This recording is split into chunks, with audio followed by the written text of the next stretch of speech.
السلام علیکم ورحمۃ اللہ وبرکاتہ۔ امید ہے کہ آپ تمام خیریت سے ہوں گے۔ ناظرین، اردن میں گزشتہ دنوں ایک عجیب واقعہ رونما ہوا۔ ابو انس نامی ایک نیک تاجر تھا۔ اس کا چھوٹا بھائی یونیورسٹی میں پڑھتا تھا، جس کے تمام اخراجات ابو انس پورے کرتا۔ کچھ عرصے بعد ابو انس کا نوجوانی میں ہی انتقال ہو گیا۔ لواحقین میں نوجوان بیوہ اور ایک بیٹا انس رہ گیا۔ کچھ دن بعد ابو انس کا چھوٹا بھائی بھی اس کے گھر میں منتقل ہوا اور یہ آسرا دیا کہ مرحوم بھائی کی تجارت سنبھالنے کے ساتھ ساتھ یتیم اور بیوہ کی کفالت کرے گا۔ کچھ وقت تو معاملہ ٹھیک چلتا رہا، بعد میں اس کی نیت میں فتور آ گیا۔ اس نے چپکے سے ساری جائیداد اپنی نام کرائی اور راتوں رات سب کچھ فروخت کر کے امریکہ بھاگ گیا۔ پیچھے یتیم اور اس کی ماں سڑک پر آ گئے۔ اس بدبخت نے امریکہ جا کر گاڑیوں کا کاروبار سیٹ کر دیا اور ایک گوری لڑکی سے شادی بھی کر لی۔ اس کا بزنس چمک اٹھا اور ارب پتی بن گیا۔ 15 برس بعد اسے خیال آیا کہ اب وطن واپس جانا چاہیے۔ یہ سوچ کر وہ اردن آ گیا اور پھر یہیں بزنس کرنے کا اس کا ارادہ بنا۔ اس نے کسی علاقے میں ایک بڑی جگہ خریدی اور اس پر شاندار بلڈنگ بھی تعمیر کر دی۔ پھر یہاں بھی گاڑیوں کا بزنس شروع کر دیا اور کچھ عرصے میں ہی اردن بھر میں اس کا ڈنکا بجنے لگا۔ ادھر انس اور اس کی ماں انتہائی قسم پرسی سے رات دن گزار رہے تھے۔ ایک خیراتی ادارے کے تعاون سے انس نے تعلیم حاصل کی اور اب وہ شادی کر کے نوکری بھی کرنے لگا ہے۔ غربت کے باوجود وہ اپنی ماں کا بہت خیال رکھتا، مگر بدبخت چچا کو اس کا خیال ہی نہیں آیا۔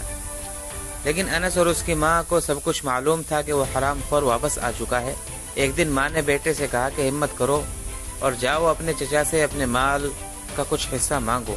ماں کے کہنے پر انس چچا کے شو روم میں پہنچ گیا، مگر چچا نے کٹھور دلی کا مظاہرہ کر کے اسے بھگا دیا اور کہا کہ آئندہ ادھر کا رخ بھی کیا تو گرفتار کرا دوں گا۔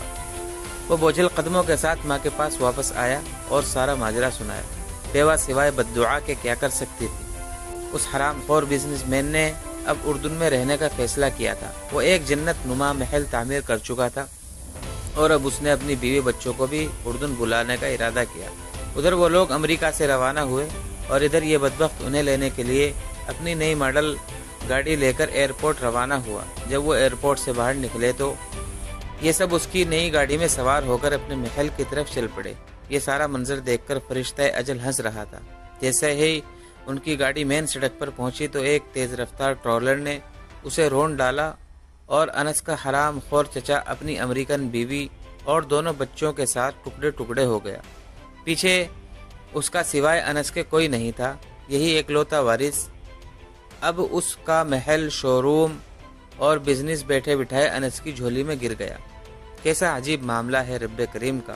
اس نے یتیم کے مال کو کئی گنا بڑھا کر اسے لوٹا دیا۔ وہ مظلوم کی دعا ضرور سنتا ہے، اگرچہ اس کے ظاہر ہونے میں 15 برس بھی لگ جائیں۔